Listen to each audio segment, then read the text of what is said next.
मनुष्य के भीतर दुख, शोक, चिंता, भय या व्याकुलता आने के प्रमुख दो ही कारण होते हैं।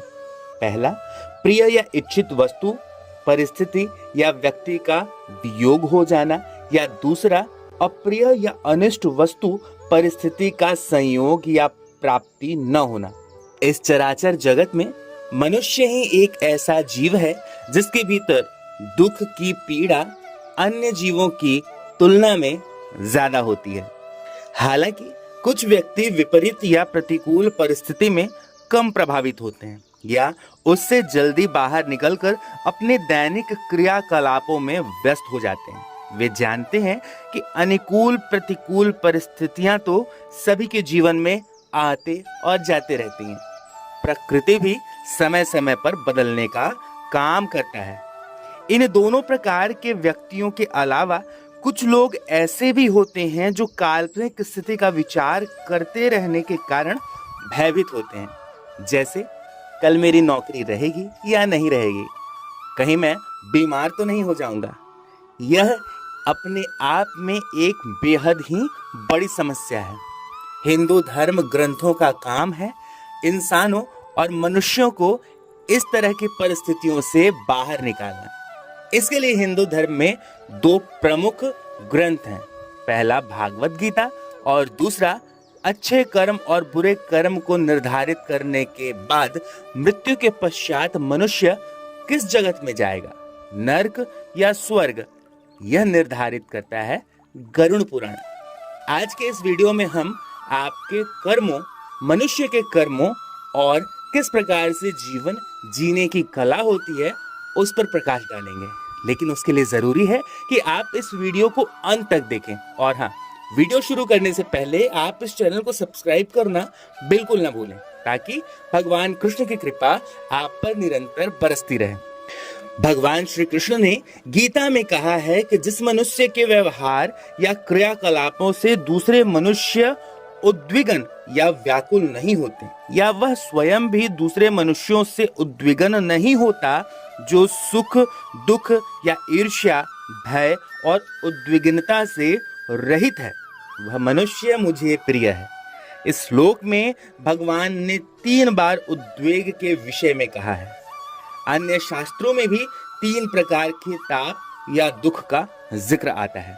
गीता में आता है, दुखों की प्राप्ति होने पर जिसके मन में उद्वेग नहीं होता, सुखों की प्राप्ति में जो सर्वथा इच्छा रहित है, जिसके राग, भय और क्रोध नष्ट हो गए हैं, ऐसे व्यक्ति स्थिर बुद्धि के होते हैं और उन्हें स्थिर बुद्धि कहा जाता है। इसीलिए स्थिर बुद्धि वाला मनुष्य उपरोक्त तीनों प्रकार की परिस्थितियां आने पर भी बहुत व्याकुल नहीं होता। उसमें कोई बहुत बड़ी हलचल नहीं होती, वह शांत रहता है। तब वह अपना कार्य भी और विचार पूर्वक सावधानी के साथ करते हुए उस प्रतिकूल परिस्थिति से बहुत शीघ्र ही बाहर निकल आता है। हमें अपना कार्य पूरा करने के बाद इच्छा अनुसार परिणाम प्राप्त नहीं हुआ, तब हमें व्याकुल होने के स्थान पर उस पर भली भांति विचार करना चाहिए कि कहां से हमने इसे प्रारंभ किया था और इसमें कहां कमी रह गई है। उस पर ध्यान रखते हुए भविष्य में फिर प्रयास कर सकते हैं। इसी प्रकार हमारे प्रति दूसरों का व्यवहार या उनकी क्रियाओं पर हमारा वश नहीं है, तब हम उनसे अपने मन को क्यों व्याकुल करते हुए अपने स्वास्थ्य पर प्रतिकूल प्रभाव डालते हैं। इसके अतिरिक्त मन में आने वाले काल्पनिक विचारों से भी अपने मन को व्याकुल नहीं करना चाहिए। जो हो चुका उससे सीखकर, ज्ञान लेकर भविष्य के प्रति सावधान होते हुए वर्तमान में किए जाने वाले कर्मों को पूरे शांत मन से किया जाना चाहिए।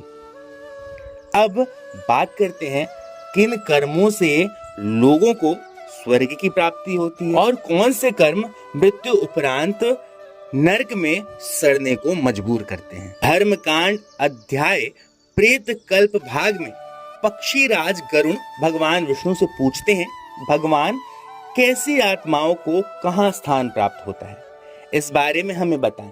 तब भगवान कहते हैं कि जीवित रहते हुए जो व्यक्ति सत्कर्म करता है और गलत कार्यों से दूर रहता है, उनकी आत्माएं स्वर्ग में जाती है और स्वर्ग में जीवात्मा को तमाम तरह की सुख सुविधाएं उपलब्ध कराई जाती हैं। जो लोग धरती पर जीवन भर परोपकार करते हैं, दूसरों की मदद के लिए हमेशा तत्पर रहते हैं और कभी किसी का अहित नहीं करते हैं, उन्हें स्वयं यमराज अपने भवन से स्वर्ग के द्वार तक पहुंचाते हैं। जो लोग हमेशा हित के लिए कुआं, तालाब, प्याऊ, मंदिर आदि मार्ग का निर्माण करते हैं, उनकी आत्माओं को भी मृत्यु के बाद स्वर्ग में स्थान मिलता है।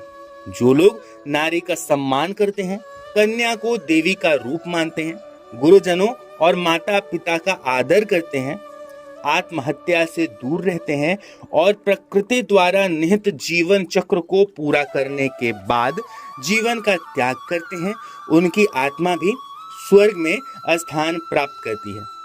सभी आत्माओं को स्वर्ग का सुख प्राप्त नहीं होता। कुछ आत्माएं ऐसी भी होती हैं जिन्हें मृत्यु के बाद नरक का कष्ट भोगना पड़ता है। जो लोग सार्वजनिक व सामाजिक स्थलों को हानि पहुंचाते हैं, झूठ बोलकर या गलत आय से अपना पेट भरते हैं, उन्हें नरक में स्थान मिलता है। स्त्री का अपमान करने वाले, गर्भ में कन्या की हत्या करने वाले, ब्रह्म हत्या करने वाले और गौ हत्या करने वालों को भी कभी स्वर्ग की प्राप्ति नहीं होती। ऐसे लोगों की आत्मा को नरक में यातनाएं झेलनी पड़ती है। जो लोग द्वार पर आए लोगों, अतिथियों या जरूरतमंदों का अपमान करते हैं, वो खुद ही अपने नरक के दरवाजे खोलते हैं। गरुड़ पुराण में यह भी उल्लिखित है कि जो पुरुष पर स्त्री और अपने से कमजोर स्त्री के साथ गलत संबंध बनाना चाहते हैं, किसी स्त्री को छलना चाहते हैं, ठगना चाहते हैं और उनके साथ शारीरिक संबंध बनाते हैं, वैसे लोगों को भी नरक में सड़ना पड़ता है। तो दोस्तों, यहाँ समाप्त होती है गरुड़ पुराण और भागवत गीता के उपदेशों से जुड़ी एक सुंदर संदेश। वीडियो अगर आपको अच्छी लगी हो तो इसे अपने दोस्तों, मित्रों, बंधु बांधवों के साथ साझा करें। वीडियो को लेकर आपके मन में कोई संशय या सवाल हो तो उसे कमेंट बॉक्स में लिखें। हम यथाशीघ्र आपके सवालों का जवाब देने का प्रयास करेंगे।